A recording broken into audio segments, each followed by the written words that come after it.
Halo, selamat pagi adik-adik dan remaja misioner yang dikasihi Tuhan. Salam jumpa kembali bersama Bunda Regina dalam edisi Do Re Mi, doa dan renungan misioner Paroki Santo Petrus dan Paulus Argapura, Keuskupan Jayapura, Senin 14 November 2022. Dan hari ini merupakan minggu biasa yang ke-33. Bacaan kita di pagi hari ini diambil dari Injil Lukas pasal 18 ayat 35 sampai dengan 43. Nah, adik-adik dan remaja misioner yang dikasihi Tuhan, sebelum kita membaca dan merenungkan firman Tuhan di pagi hari ini, marilah kita mengawalinya dengan doa pembuka. Dalam nama Bapa dan Putra dan Roh Kudus. Allah Bapa sumber kerahiman, pada awal hari baru ini, kami menghaturkan puji dan syukur kepadamu atas perlindunganmu sepanjang malam tadi. Kami bersyukur atas hari baru yang membawa kesegaran dan membangkitkan semangat baru dalam hidup kami. Berilah kami kemampuan baru untuk menghayati iman dan mengamalkan kasih sepanjang hari ini. Kami bersyukur pula karena Engkau masih memberikan nafas kehidupan kepada kami, memberikan rezeki yang cukup, serta masih memberikan kesehatan, sehingga kami boleh bangun di pagi hari ini dalam keadaan sehat walafiat. Doa ini kami panjatkan kepadamu dengan perantaraan Kristus Tuhan kami. Bacaan kita di pagi hari ini diambil dari Injil Lukas pasal 18 ayat 35 sampai dengan 43. Tuhan bersamamu dan bersama roh. Inilah Injil Yesus Kristus karangan Santo Lukas. Dimuliakanlah Tuhan. Yesus menyembuhkan seorang buta dekat Yeriko. Waktu Yesus hampir tiba di Yeriko, ada seorang buta yang duduk di pinggir jalan dan mengemis. Waktu orang itu mendengar orang banyak lewat, dia bertanya, "Apa itu?" Kata orang kepadanya, "Yesus orang Nazaret lewat." Lalu ia berseru, "Yesus anak Daud, kasihanilah aku." Maka mereka yang berjalan di depan menegur dia supaya ia diam. Namun semakin keras ia berseru, "Anak Daud, kasihanilah aku." Lalu Yesus berhenti dan menyuruh membawa orang itu kepadanya.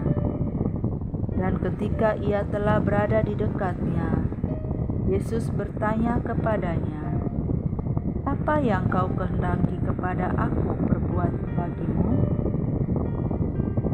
Jawab orang itu, "Tuhan, supaya aku dapat melihat." Lalu kata Yesus kepadanya, "Melihatlah engkau, imanmu telah menyelamatkan engkau." Dan seketika itu juga melihatlah ia, lalu mengikuti dia sambil memuliakan Allah. Seluruh rakyat melihat hal itu dan memuji-muji Allah. Demikianlah sabda Tuhan. Terpujilah Kristus. Anak-anak dan remaja misioner yang dikasihi Tuhan, pengalaman dari orang buta yang duduk di pinggir jalan itu hari ini memberi inspirasi kepada kita supaya kita tidak takut untuk berseru kepada Tuhan.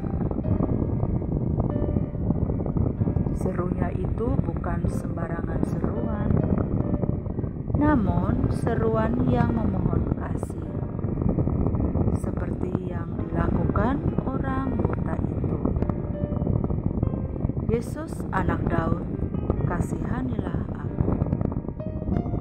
Ia tidak meminta apa-apa, Ia tidak berseru tentang keluhan penderitaannya. Ia tidak meminta sumbangan pula orang buta itu, hanya berseru, "Kasihanilah aku." Orang buta itu berseru beberapa kali sampai Yesus menghendaki supaya ia mendekat.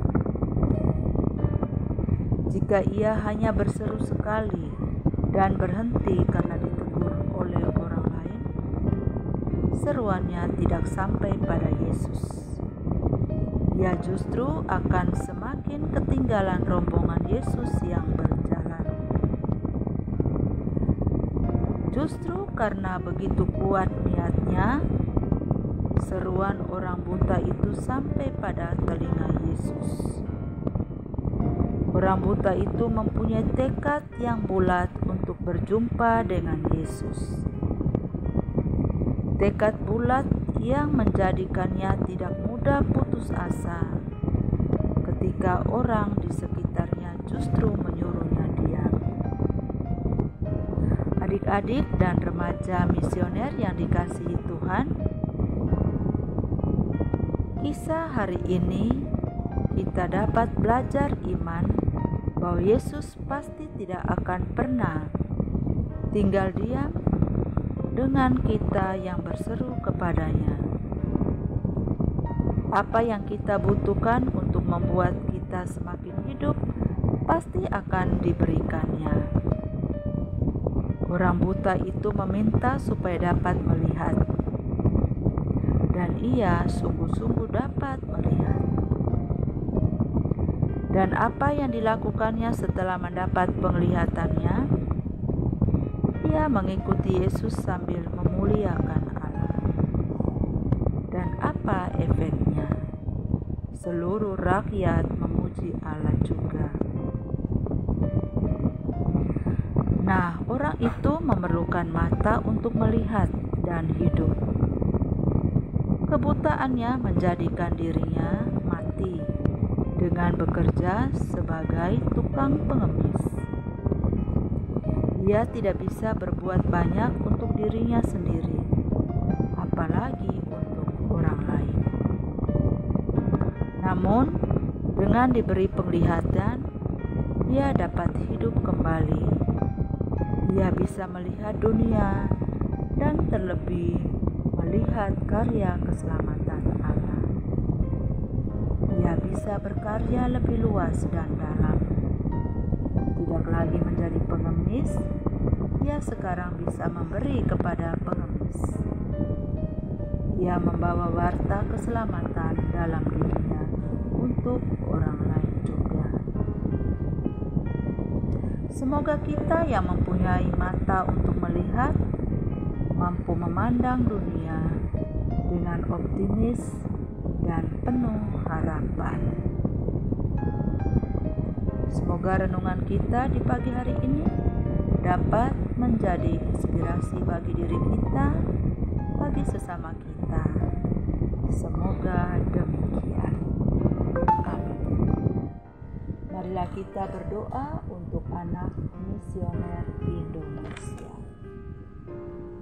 Tuhan Yesus, Engkau diutus Bapa menjadi berkat bagi dunia, menjadi selamat bagi manusia. Utuslah kami anak-anak-Mu di Indonesia, untuk menjadi sahabat yang kuat bagi yang lemah, sahabat yang rela berkorban bagi yang menderita payah, sahabat penghibur bagi yang sakit dan gelisah. Tuhan Yesus, kami pun ingin menjadi utusan-utusan kecil-Mu, teman setia bagi yang tersingkir terlantarkan, teman bicara bagi yang kesepian terlupakan, sobat yang gembira bagi yang sedih dan susah, sobat penuh penghargaan bagi yang tak dicintai. Tuhan Yesus, utuslah kami kini dengan bantuan Roh Kudus-Mu, menjadi garam dan ragi yang baik, menjadi terang dan obor yang cemerlang, membawa kegembiraan dan pengharapan.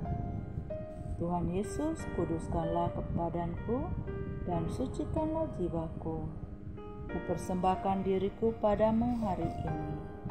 Berkatilah semua anak dimanapun juga. Berkatilah semua orang yang kami jumpai, siapapun juga. Amin.